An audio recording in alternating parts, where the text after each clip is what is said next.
Possibly the shortest break we've ever had between two sets of casters here. Ben Kiriakou and Matt Maynard ready to take you through the finals of the Latin America International Championship. And we have got a fantastic finals at that. We have got Yuma Kinugawa up against Juan Salerno. We have got Yuma representing Japan. Japan has never won an international level event, and neither has the Latin American region. Latin America coming close a couple of times, with Gabriel Agati having 2 runner-up positions in international championships. Juan Salerno, the hometown hero from Latin America in the Latin American International Championships, looking to change that on his home turf. He will be the crowd favorite for this match. And not using anything that really is pushing the boat out at all, just going with the tried and tested sort of compositions that he's been running all season. This is very similar to what he used in the Gdansk Regional Championships, where he made it all the way undefeated up to top 4, and it was Team Masu who was able to overcome in the top 4 match that he's able to now make his way into the finals. Imagine traveling another halfway around the world and seeing the same person in top 4 that you just played a couple of weeks before. But it is going to be this Blood Moon Ursaluna Incineroar Sneasler Rillaboom Dragonite Golden Go core that has been so prevalent in this series of regulation set H. Couple of little differences: the Terra Steel on the Dragonite, the Terra Water rather than the Terra Electric on the Blood Moon Ursaluna, Terra Grass on the Citrus Berry Ursaluna as well. So a few little tweaks here and there, but it's the same core, the same composition that we all know and love. Yeah, it's looking pretty good for your very bold caster predictions of Incineroar, Dragonite, and Blood Moon Ursaluna. Absolutely. This is why we make these predictions. It's all about the winning at the end of the day, and definitely not all about the taking part that counts. But yeah, looking at these two teams, looking at the matchup, we haven't had a chance to have a good look at Yuma's team, but you can see it down there on the right-hand side of the bottom of the screen. Whimsicott, Incineroar, Hisuian Typhlosion, Flamigo, Farigiraf, and Ursaluna. There it is, in all of its glory. And Matt, take us through this one. So Yuma used a very similar composition actually last weekend at the Las Vegas Regionals. Very narrowly missed out on top 16. There was previously an Archaladon on this team, but that has been replaced by the Flamigo. I think probably the biggest outlier in this entire finals in terms of usage on Pokemon. We've seen a lot of Hisuian Typhlosion this weekend. We've seen quite a bit of Whimsicott. We've seen quite a bit of Farigiraf. But Flamigo, this is the only one I can think of that we've seen, and it's a very dangerous set with close combat and feint, combining very nicely with its scrappy ability, making it immune to Intimidate, being able to hit ghost types with normal and fighting type moves, is a very big threat into the Golden Go Incineroar and Ursaluna on Juan's team. So we might be seeing this Flamigo make an appearance in the finals of an international championships. Well, it could be a winner yet. I mean, Flamigo has been one of those Pokemon that we saw so much at the start of Regulation Set H when, or previous Regulation Sets A, B, C, etc., when the format was so much younger, when the new Pokemon were so much less understood overall. And as we developed through various formats, Flamigo fell mostly out of favor. But I think Feint is the thing, alongside Wide Guard, where most sets have been running offensive with maybe a Tailwind option or trying to utilize Co-Star in the early days with Dondozo Tatsugiri. The Feint and Wide Guard as an option for this Flamigo really does change the dynamic of how it's operating in the team and what it is there to do. And I think that identification of needing all of those tools in such a condensed package, while being able to hit Pokemon like Archaladon, for example, with a Terra Fighting close combat, is really big. We're going to kick things off here. Incineroar, Blood Moon, Ursaluna, Dragonite, and another Ursaluna on Juan's side of the field. Not the most exciting leads in terms of Pokemon. We were talking about the Flamigo and the Typhlosion. Instead, we've just got an Incineroar, a Dragonite, and 2 Ursaluna Blood Moons. But 2 very different Ursaluna Blood Moons. Yuma Kinugawa rocking the Life Orb on his Ursaluna, threatening very big damage right off the bat. We've seen a number of times interactions between Ursalunas this weekend where the faster bear has just gotten off a Blood Moon, and that's been a decisive factor. So this speed order can be very important here. Dragonite switching out for the Rillaboom here and just getting the terrain set up, getting that healing going, just in case Juan's Blood Moon Ursaluna takes a Blood Moon for its troubles, but also the switch out for Yuma here, switching out that Fake Out Pokemon in favor of Whimsicott while just protecting the Ursaluna. So maybe hoping to catch a Protect on the Ursaluna. There it is, failing on Juan's side of the field because nothing offensive happened on Yuma's. Both players looking to preserve their Ursalunas, maybe identifying them as key pieces in this matchup, but now we see this board position that is so dangerous. The Ursaluna Blood Moon next to Whimsicott, able to set up that Prankster Tailwind, making Ursaluna much faster than it would normally be, doubling its speed. But this Whimsicott, unlike a lot of Whimsicotts we see, is not holding the Covert Cloak item, so it is vulnerable to a Fake Out from Rillaboom potentially, but no, it's not, because it's not on the field anymore. Yeah, no, it's getting on out of there, and Whimsicott not wanting to take that Fake Out at all, nor does Yuma want their own Blood Moon to take a Fake Out from the Rillaboom that just switched in on Juan's side, bringing in the Farigiraf with its Armor Tail ability to put a stopper on any sort of Fake Out shenanigans. And now it depends on whether or not the Sneasler coming in for Juan is going to be taking a big Blood Moon to the face. That is the risk in this situation, especially when you're facing down a Terra Normal Ursaluna carrying the Life Orb. That is no small amount of damage that Yuma is getting going here. The Armor Tail working against the Fake Out. Here is the big Blood Moon charging itself down into the Sneasler on the switch in. That is a big one-hit KO. A knowing nod here from Juan that Yuma has just gotten the upper hand, maybe a little bit in this battle, knocking out the only fighting type Pokemon that Juan has available to them. As you mentioned, being the only fighting type now gone on Juan Salerno's side does make this Ursaluna Blood Moon a little bit more scary. And I really like the bait there from Yuma, sending out the Whimsicott, threatening the Tailwind and saying, okay, well, you really want to fake this Whimsicott out because otherwise you're going to be in a very tough position next turn. And then immediately just bring in that Farigiraf. He does reveal his last Pokemon, and that slot is just disappearing again.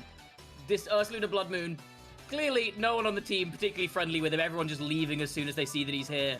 That slot not staying in at all. We see the Incineroar coming back in for Yuma. And the Protect on the Ursaluna, so the typical pivoting play. Now it's down to Juan to see that they can punish them. Yuma has got the early lead in this game, but Juan is a player that has got a lot of experience in this game, but Yuma just seeing through these strategies that Juan is trying to go for and calling the turns right every single time in the row. Yuma really feels like he's gotten the best of these early turns, getting a KO on the Sneasler, which is a big threat for his team. He's now got board position with Fake Out, and unlike Yuma, Juan does not have the option to block that with his own Farigiraf. So something on his team is likely to be taking a Fake Out and maybe another Blood Moon this turn. We are going to see the Fake Out coming out into this Rillaboom to start the turn off. The advantage of the Blood Moon Ursaluna on Juan's side is that it's probably trained that little bit bulky to be able to take these attacks, but this Assault Vest Rillaboom going down to the Blood Moon after a little bit of Fake Out chip. If that Rillaboom was trained to be able to survive that big damage, the Fake Out would have taken it over the line. Now Blood Moon going into Ursaluna on Yuma's side. There's so many Blood Moons using Blood Moons all over the place. It's getting hard to keep track of, but what's important is that the Blood Moon on Yuma's side of the field is now very close to getting KO'd. Was the Blood Moon Ursaluna on Yuma's side very close to going down, but there are still 3 Pokemon left in the back, and most notably, we know that one of those Pokemon is that Whimsicott. Dragonite on Juan's side only has access to Scale Shot as an attacking move, so there's so much riding on whether or not Juan can make the most of his Blood Moon Ursaluna here. And Yuma yet again taking defensive measures with his own Blood Moon Ursaluna, not risking that big damage, keeping it safe from any incoming attacks. And Earth Power being the only move that this Blood Moon Ursaluna can lock into on Juan's side of the field after it's used its Blood Moon. You can't use that move 2 times in a row, so it's a completely safe switch in there for the Whimsicott. Of course, this does change up not only the terrain with the grassy terrain running out, but the speed orders with that Whimsicott being able to set up the Tailwind. Trick Room is a move that Whimsicott learns, not on this team though, that's Farigiraf's job. Not this time round. Is probably going to be setting up a Tailwind this time, and even if Juan had gone for a Tailwind there, maybe calling the Whimsicott switch in, Whimsicott's prank durability means that Tailwind is always going to go up before it gets KO'd by maybe a Blood Moon. If there had been a Tailwind going up from Juan last turn, maybe his Dragonite would have been able to outspeed Yuma's Ursaluna and taken a KO there, but instead, the speed advantage goes back in Yuma's favor. He's got up 4 Pokemon to 2. It's going to be a Tailwind advantage here, and this Ursaluna is going to have a chance to make a big attack here. Is he going to call a slot correctly? What does he go for? It is another Blood Moon. Where's it going to target? Down into this Blood Moon Ursaluna for a big KO there. Wow. It's not often that you see a Blood Moon Ursaluna getting knocked out in one, but there is the power of the Terra Normal, there is the power of the Life Orb that this Blood Moon on Yuma's side of the field has been able to utilize to catapult Yuma all the way into the finals. Now, the Blood Moon Ursaluna on his side, it's done so much work, but it finally does get felled by this Dragonite. But now this Dragonite only has access to Dragon-type attacks. It's not going to be able to do any more damage to the Whimsicott. The Whimsicott has the Moonblast, so we're all but wrapping up this Game 1 in our LAIC Masters Finals. Yeah, that is going to be Game 1 for Yuma. We see Juan locking in the forfeit. Never mind. Juan may be taking a little bit of time just to consider what he's going to do about this Blood Moon Ursaluna in Game 2, because it just dealt so much damage. It was 3 KOs this Blood Moon Ursa got, all of them in one hit, 3 Blood Moons with that Terra Normal, able to take a KO each time that Yuma fired one off. Yuma getting his targeting correct every time as well, so crucial in that matchup. Blood Moon, a move you can only use once every other turn. You cannot use it 2 turns consecutively. So it's so important to get your targeting right, and Yuma correctly calling out when his opponent was and was not going to be protecting. There's a really nice bit of information gathering as well for Juan there. With the Babiri Berry, you don't necessarily know exactly how that Whimsicott is going to be trained. It's a non-common item. That means that you can't infer too much about the set overall, other than kind of some understanding of what it's trying to do with the Tailwind and the Sunny Days, the Encores and the Moonblast that it has access to. But I think Juan was just taking that little bit of time to see how much damage the Moonblast did to the Dragonite in order to infer just what kind of a set this Whimsicott was. And even if it may not be a big factor in this match overall, I really like the time that Juan has taken to try and get as much information as possible.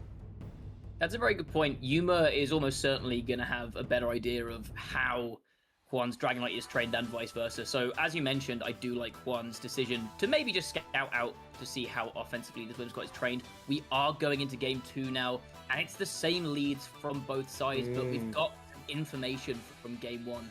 Most notably that Yuma's Ursaluna Blood Moon is faster than Juan's, and it can take a hit from that big Blood Moon from Juan's leftovers Ursaluna, but the same is not necessarily true the other way around when Yuma's Ursaluna is powered up by that Life Orb.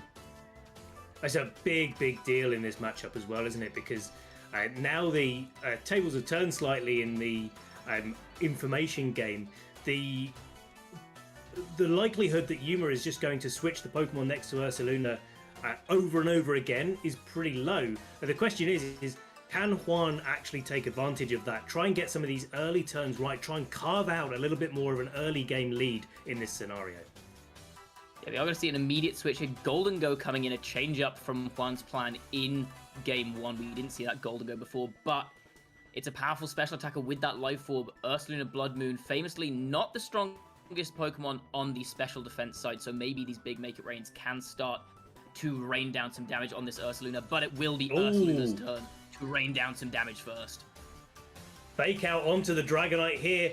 Terra Normal Blood Moon coming out as well, but it looks like Juan has actually caught that this time. Well, you're switching to a Pokemon that resists it, but wow, that is really a lot of damage onto the Life Orb Golden Go there. Still not KO'd. That's really critical in this spot. If the Golden Go had gone down that turn, I think Juan would have been in maybe all sorts of trouble here. But the fact that it held on, the fact that it can actually start firing back now, put some pressure on this Blood Moon Ursaluna is a big deal. as you say, there is pressure on that Blood Moon Ursaluna now. It was so valuable in game 1, Yuma deciding to keep it as safe as possible. And here we see the Babiri Berry Whimsicott coming into play as the Make It Rain comes out from Golden Go. Whimsicott going to be able to survive that thanks to its damage being halved. And now Whimsicott is completely safe from anything that this Dragonite might want to be able to do. Incineroar doesn't really mind taking a -1 scale shot, but it does go into the Whimsicott for the second time in this set. Whimsicott has come in on that scale shot. Incineroar deciding it doesn't want to take a KO this turn. Instead, the parting shot, lowering Dragonite's special attack and attack once again, repositioning for, I would imagine, this is going to be that Blood Moon Ursaluna coming in again, now with the speed control on its side, and this is a big threat for Juan Salerno. Yuma with a real positional advantage now. Especially since the Whimsicott going for the Tailwind allows this Blood Moon to go on the offensive with Hyper Voice, not necessarily a Blood Moon, preserve that big attacking damage. If Juan makes any switches into that attack, then they're going to take some big damage, put themselves in either another Hyper Voice range or certainly range of another Blood Moon from this Ursaluna. And so you've got this real trouble if you're Juan. Is like, you've taken a lot of damage in the early game. How do you even reposition under all of this offensive pressure that Yuma's putting on? That's the thing, it is the offensive pressure that is such a threat here. Juan responded to that with a Terra Steel here, wanting to halve the damage from a potential Hyper Voice or Blood Moon from this Blood Moon Ursaluna, so that he might, I would imagine, be able to try and get his own Tailwind up this turn. Can Yuma get a hard read on this? We do see, I believe, a Hyper Voice coming out. And it is, yeah, Dragonite's still going to be taking half damage from this. But as we saw on that Golden Go the first time round, a resisted hit is still a lot of damage from this Ursaluna. It certainly is. And now it's down to Juan as to what move he's locked into. It is the Tailwind that actually makes a big difference in this match, because now the Golden Go, immune to the encores of Whimsicott because of its gold ability, will be able to fire off another Make It Rain. The question is the Encore going down into the Dragonite to lock it into that inoffensive Tailwind that it's just used? The other option is there is just a Moonblast threatening this Golden Go from Whimsicott. Whimsicott probably faster than Golden Go here. Golden Go obviously resists it, but it's only on 10 HP. A Whimsicott Moonblast would probably be enough to KO it from this range. But Yuma again instead choosing to withdraw that Ursaluna and get some positioning with the Incineroar. Okay, so the Intimidate goes down but doesn't do anything. It is the Golden Go that's faster than the Whimsicott. The Whimsicott did not go for Encore, most notably probably going for a Moonblast there, trying to maybe catch Juan on a switch in, but Juan holding his ground. Now that Dragonite is at 3 stages of decreased attack at the moment, so it's not going to be doing too much damage as the Golden Go goes down to its own Life Orb recoil, but there's the Haze to bring it back down to neutral. No Whimsicott to suppress it, no Whimsicott to Encore it anymore. Now Juan looking like he has the advantage. Yuma would have probably known that turn that his Whimsicott's not likely to be faster than this Golden Go, given that obviously he knows how it's trained. Juan maybe just taking a gamble on those speed interactions. I don't think we've seen them yet this set, but it's very interesting to see that Whimsicott being slower than Golden Go, and that could make a huge difference. Because Golden Go just being able to get that Make It Rain down, KO the Whimsicott, remove the threat of Tailwind for the rest of the game, and also get some very relevant damage down here on the Incineroar. Could be nice, but we do now see the Flamigo that we were hoping for coming in. It is. Intimidate from this Incineroar, not doing anything to this scrappy bird. Wow. And this is the downside, isn't it, of going for a Terra Steel on Juan's side, is that now everything is weak to fighting. You've got the Terra Steel on the Dragonite, you've got the Ursaluna Blood Moon that's a normal type, and the Dark type Incineroar. You can't intimidate this Flamigo because it has the scrappy ability that blocks the attack drops, and so just close combats look really strong in this position into everything that Juan has left over. Yeah, and even if the Golden Go were still alive here, as strange as it sounds, the fighting type attacks from Flamigo would have been super effective into that as well. We did identify at the start of this set that Flamigo could potentially be threatening. It didn't come to game 1. And again, Yuma, I think, just playing to bait Juan into a position where he's weak to something that he doesn't know is coming. In game 1, it was the Frigoraph. In game 2, the Frigoraph being left behind. Juan's still going to be scared of Fake Out for this whole set. but now it's the Flamigo that is threatening all of those close combats. But it looks like that was a double down into the Dragonite that turn. As the Ursaluna gets itself switched in, I was wondering, because there is Feint on that Flamigo as well. A Feint plus a Flare Blitz would have been able to knock out that Dragonite, and this is one of those Incineroars that does indeed still have access to a Flare Blitz. That could have been absolutely critical, but Juan has to make that read, that call, over and over again in this match until that last turn of Tailwind that he has, where Juan's Tailwind went up one turn after Yuma's, and so there will be one turn where Juan has the speed advantage. But there's the first close combat coming into the Dragonite, picking up that KO with the Flamigo. I believe the Tailwinds actually went up at the same time, so the Tailwind should be expiring on both ends at the end of this turn. Flamigo deciding that Dragonite is the biggest threat on that field because, as you said, it does have that Tailwind threat. Yuma does not want to lose speed control, and also Dragonite's the only thing that can KO that Flamigo through its Focus Sash thanks to Scale Shot. Now, we see the Focus Sash staying intact on this Flamigo as Ursaluna instead targets down the Incineroar, and now it is a 2v2 endgame, but there's no speed control for either player. And we've seen that this Blood Moon Ursaluna on Yuma's side is the faster of the two. Flamigo is definitely going to be faster than this Incineroar and is threatening it with a big close combat. It might just be 2 attacks and 2 KOs from Yuma standing between him and this Latin American International Championship title. I mean, there is a fake out. I mean, there is still something on the board that Juan has available to him, but a quick double protect from Yuma's side would be able to mitigate that, and then it's starting to go on the offensive as well.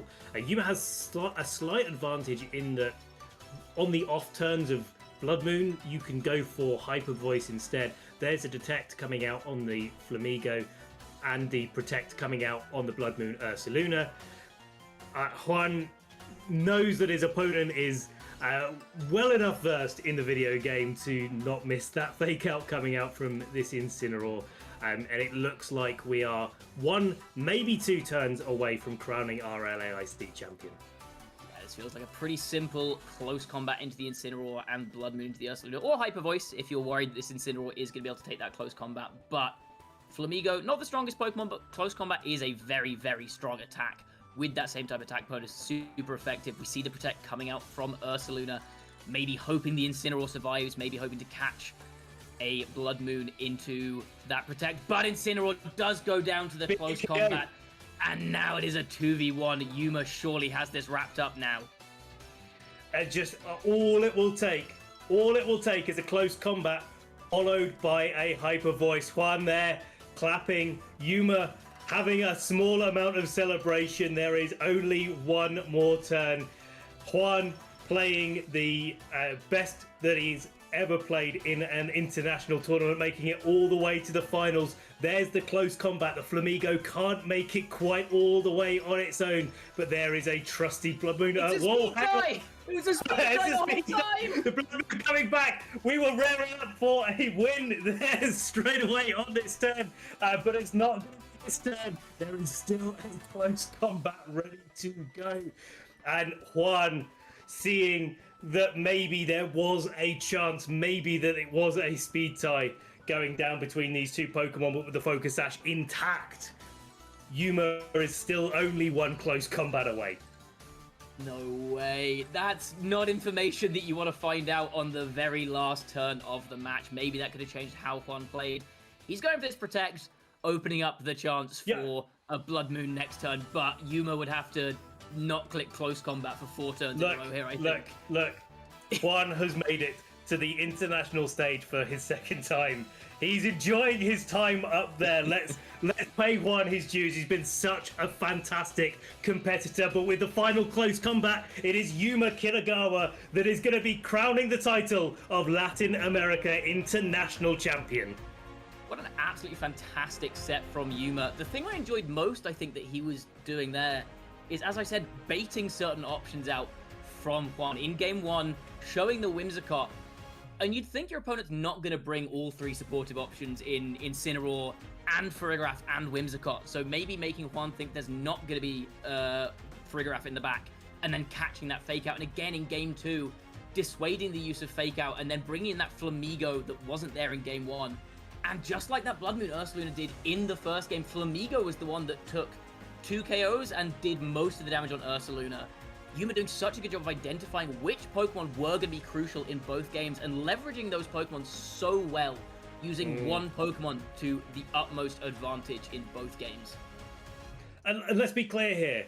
Yeah, Juan Salerno has been playing Blood Moon Ursalunas all format, all tournament. He knows how to play around them, but it is just those calls that you make on the moment. And I think especially the fact that the Life Orb variants had fallen so far out of favor overall, you still see a couple of them peppered around, but it's not the Blood Moon Ursaluna that you necessarily prepare for, not necessarily with that shell around it. And I think that's the key. Yuma just had all of the tools available for suppressing everything that Juan was trying to go for, and knew that it doesn't matter what Juan is going for. The way through that game is Terra Normal Blood Moon and hit Juan with moves that they just cannot defend against.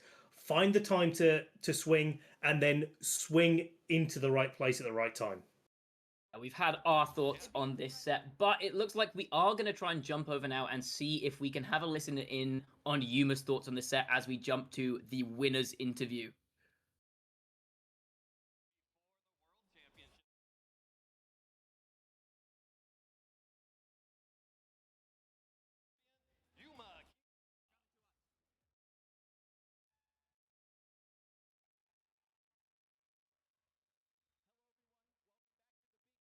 Right before we get to the trophy ceremony, I had a chance to get a quick statement from Yuma.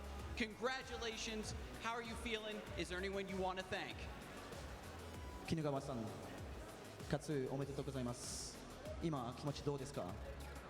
最高の気分です。 I finally won it. Yeah, 最高。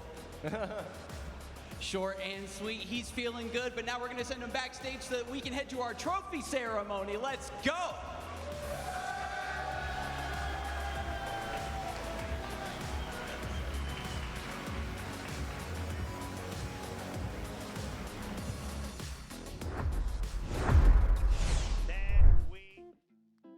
You absolutely love to see it. I mean, yeah, Yuma is one of my favorite people players to watch from Japan. They're all such fantastic competitors, but they're all so excited about playing the game, win or lose. There's been so many great moments at our regional and international championships where the Japanese have come over to try and get those direct qualifications. They've managed it, and they're so happy to have been able to do so.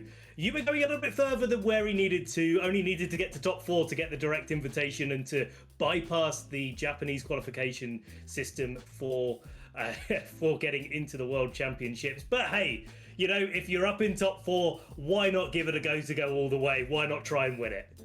I mean, yeah, you're basically there already. You might as well just win a couple. Might as well. What's the harm, you know?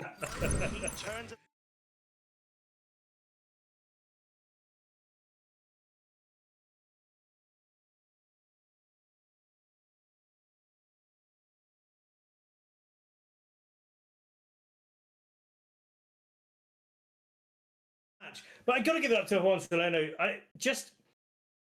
He's a player that I've been following for quite a while. He's always one of the players that I really look out for in the Latin American regional and special championships, and especially seeing him play his run in Gdansk a couple of weeks ago has given me such a great appreciation for him as a player. He's so strong and so humble in the way that he approaches the game. He's really excited to just play the tournament, but a couple of weeks ago he looked untouchable. That streak has continued on to the Latin American International Championships, and you just love to see people on such a hot streak just carrying on doing so well.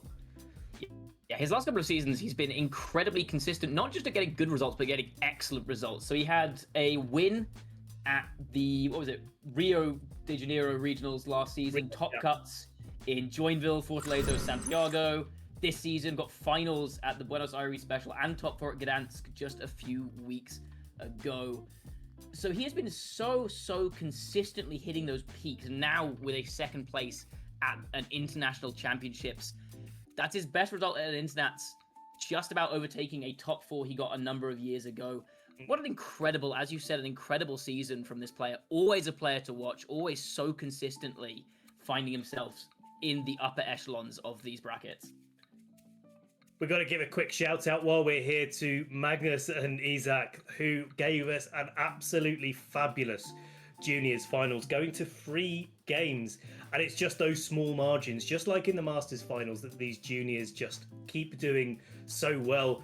Isaac's brother, Ishmael, was a winner in various international championships last season before he aged up into the seniors division. I'm sure Isaac is very happy to be getting to that finals position as well and taking on the mantle that his brother left behind. But Magnus, a real champion here.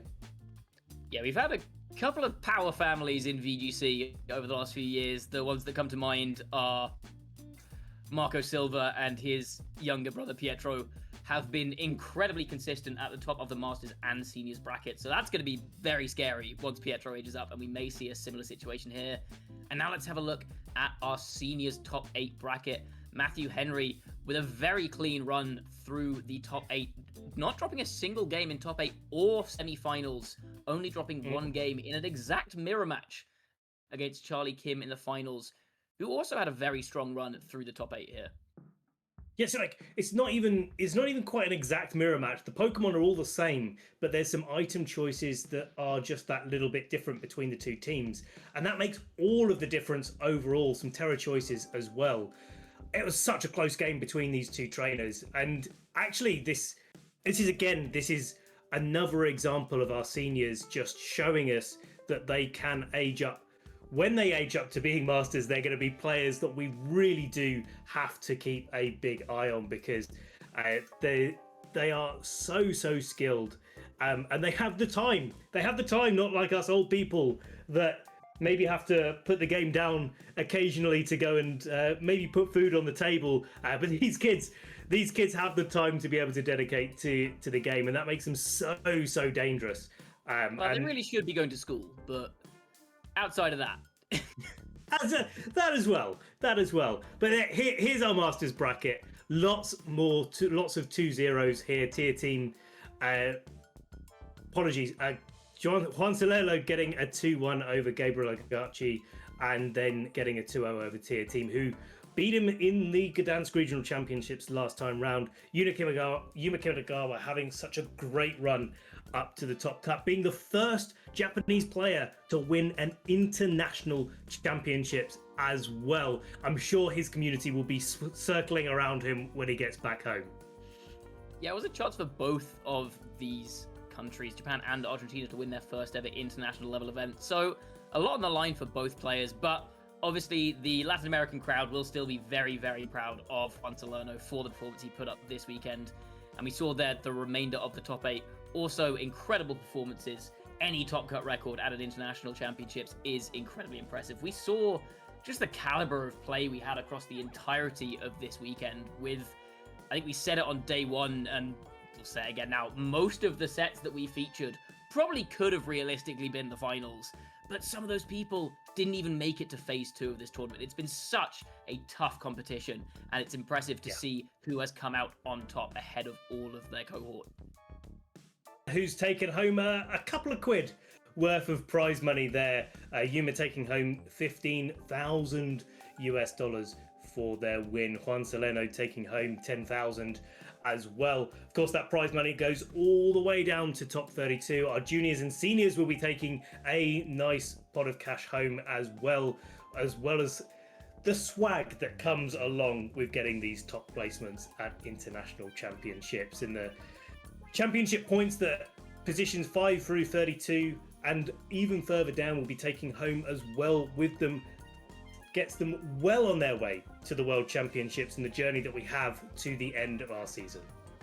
And of course, our top 4 places in these tournaments will get an automatic invite to the World Championships. So that's some people who have qualified already. The championship points, nice, but no longer completely necessary. On top of this prize money, we now have another batch of people already guaranteeing their spot in San Francisco next August.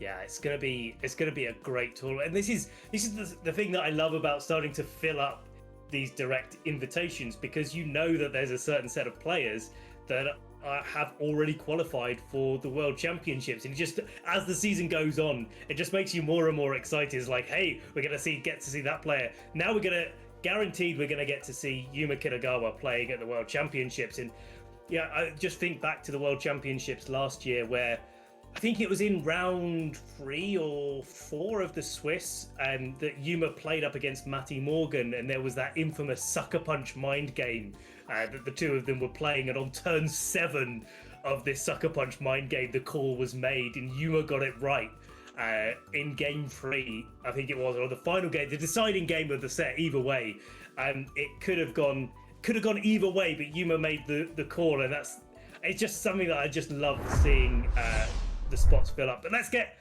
over to the stage where we have our award ceremony kicking off. Beautiful weekend, but now we do have to give credit where credit is due, moving into our amazing video game finalists for LAIC. Starting off with our video game junior finalist, Isaac Ogi.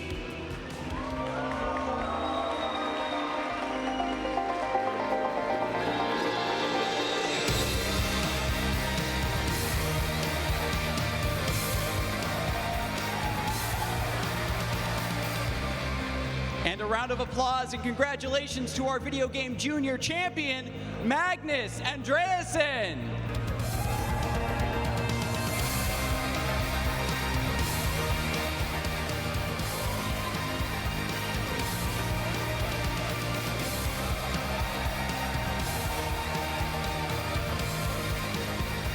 Moving on to the senior division. Go absolutely bananas for our video game senior finalist, Charlie Kim.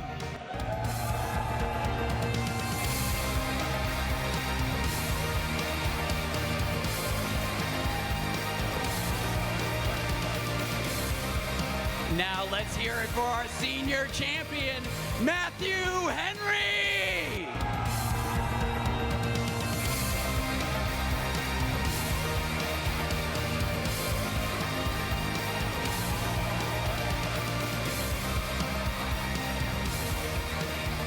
And now it's time for the Masters division.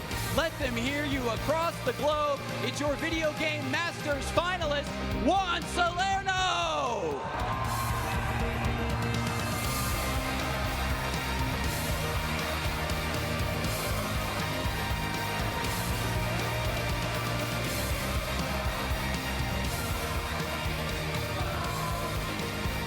And a huge round of applause for your video game Masters champion, Yuma Kinugawa!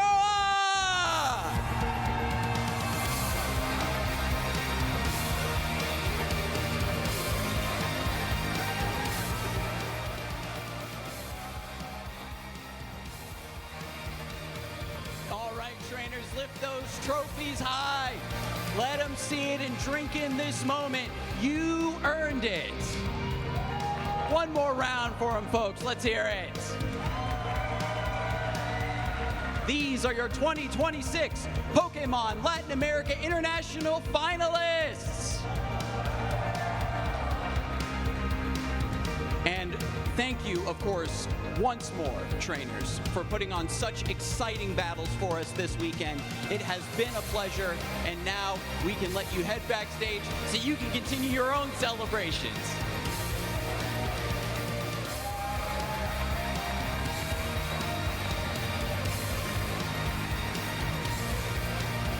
All right, you're free to go.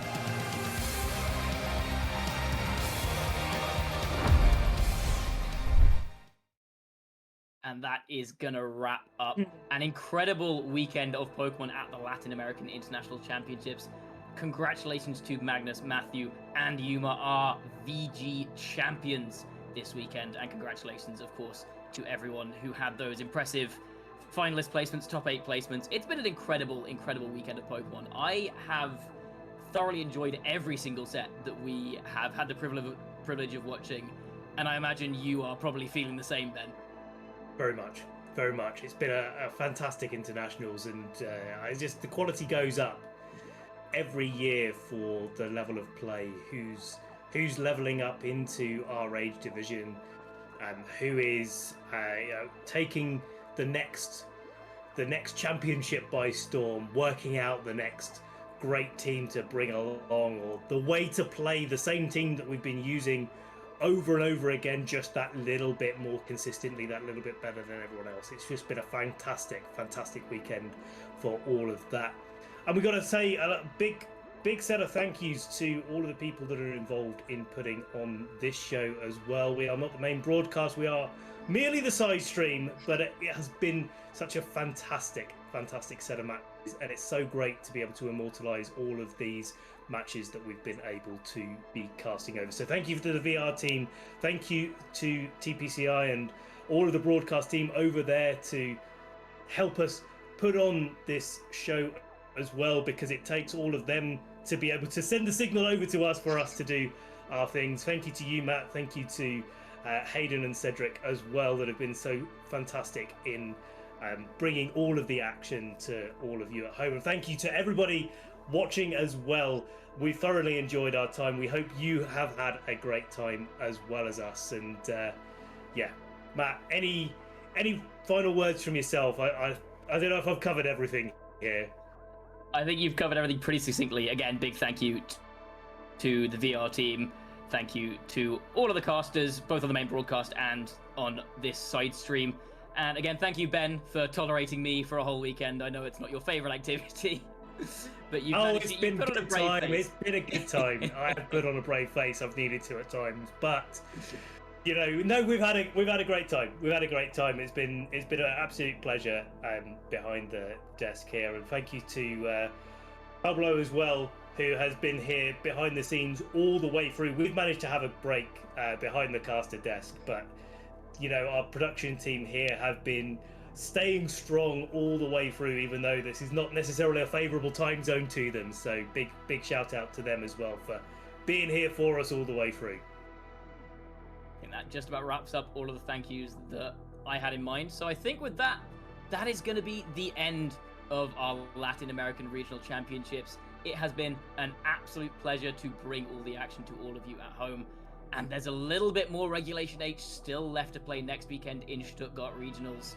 But you'll have to tune in next week to catch all that. That's going to be all from us. Thank you for watching, and we'll hopefully see you again soon.